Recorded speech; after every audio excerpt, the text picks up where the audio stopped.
Hi, boys and girls. It's Tuesday, December 1st, and this is your reading lesson. So, before we hop into our new strategy today, we're going to summarize what we read about Jack yesterday. Somebody, Jack, wanted to know if his letter had reached Mr. Walter D. Myers, but he found out that it could take months to get an answer. So, Jack felt like it was pointless and he felt discouraged. Then, Jack keeps thinking about it.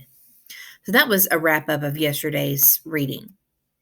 So your learning target is I can use strategies to answer questions in order to analyze grade level literary text. So yesterday we talked about how that when you answer questions about what you're reading, it actually helps you to analyze and think deeply about what you're reading. Kind of do that automatically when you answer questions. So we're going to read the rest of the April entries for Love That Dog. And your strategy focus today is finding evidence to answer questions about the text. Yesterday, you worked on finding keywords and paraphrasing a question. Well, today, you're going to continue that, but you're going to add the strategy of finding evidence to answer questions. Okay? So, we will go ahead and get started on your example. So I'm going to go ahead and read the entry first. And this is actually one of the entries that you had today, or you had on Monday, but this is a different kind of question. April 26th. Sometimes when you are trying not to think about something, it keeps popping back into your head. You can't help it. You think about it and think about it and think about it until your brain feels like a squashed pea. So the first thing that I'm going to do is I'm going to read this question. And the question is, what is Jack trying to help the reader understand by using repetition? So I'm going to circle the clue words in the question the way that we practiced yesterday. Now I know that Jack is an important word. Okay? And he is trying to help the reader to understand something. And I feel like that the repetition thing is important. So when I look at all these things, kind of what I'm seeing is that Jack is using repetition to help us understand something, and we need to figure out what that is. So this is my second strategy for that we're working on today. It says circle text details that help you answer the question. Now, I'm not even looking at my answer choices yet because I am so focused on this question. So I know that we're looking at what Jack and how he uses repetition. He's trying to help the reader understand something. So I think what I'm going to do is I'm going to find some things that are repeated and see if that helps me. Let's see. Oh, I see repetition right here. You think about it and think about it and think about it. Right there. That's repetition. Okay, let's see. Okay, what is he thinking about? Oh, I remember from yesterday's reading that Mr. Walter D. Myers had not responded to the letter yet. So I think that that's what he's thinking about. And when I see here that he says, and you think about it, and you think about it, and you think about it, for me, it shows me that he's thinking about it over and over and over again.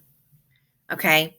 So when I look at the question, what is Jack trying to help the reader understand by using repetition? So that repetition piece, like why is he using it? I think he's trying to make us understand how much he's thinking about this. Okay? So I'm going to look at my choices here. A, Jack is trying to show the reader how much he has grown as a writer.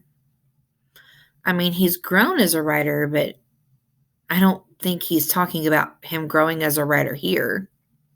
He's talking about that he's thinking about something over and over again. I don't think that's it. B, Jack is trying to help the reader understand that he cannot stop thinking about the letter he wrote. Now that one could be it. Because I know that he's thinking about the letter. So that one's a possibility. So I'm going to go ahead and put a slash through this one because I don't want to get confused. C, Jack is trying to impress Miss Stretchberry. I mean, I don't think so. He's been writing poetry for a while. I don't think he's trying to impress her. Jack wants the reader to keep thinking about his letter. Okay, well, this one does talk about thinking about the letter, but it says he wants the reader to keep thinking about the letter. I don't really think Jack wants me to think about the letter. I think this is about how he's thinking about the letter. So to me, the only one that makes sense is B. Jack is trying to help the reader understand that he cannot stop thinking about the letter he wrote. And I know that from when I was thinking about him writing that letter to Mr. Walter D. Myers. So now you're going to do the same thing. So this is your entry for the first section. And again, you're going to read that entry. And your first strategy is to circle keywords in the question, which is what we practiced yesterday. So you're going to read the question, and I want you to circle the words that you think are the most important in the question that you need to focus on. Then you're going to circle details that help you answer that question that are in here.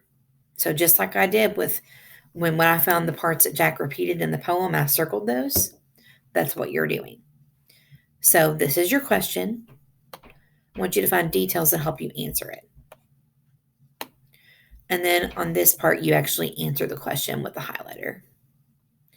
So after that, you have another question you're going to answer.